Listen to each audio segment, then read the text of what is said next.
नमस्कार मित्रांनो, मी कैलास शेलार.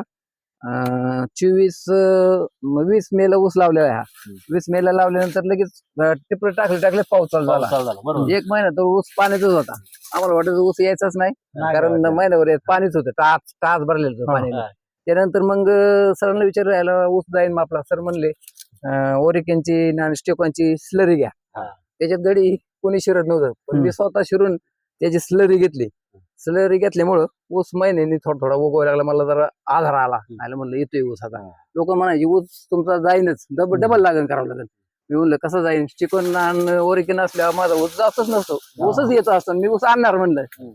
त्याच्यामुळे बघा आज आहे ना ते ऊस आलाय, आणि त्याची जाडी बिडी चांगली, कांड्या लांबलं सकेत, हिरवागार आहे. आता जवळजवळ 8 महिन्याचा ऊस झाला. 1 महिना जर पाण्यात सोडला तर 20 कांड्या ऊस आहे. सगळ्या लोकांनी पाहिलं यायचं. नानाला बी आपण टेक्नॉलॉजी दिलेली. नाना कसं काय आपला ऊस एकच नंबर. नाद नाही करायचं. नाही करायचं म्हणजे मी बी आहे ना, दोघांचा सल्ला घेऊन मी बी ना शेती करतो. कांद्याला वापरतो, ऊसाला वापरतो.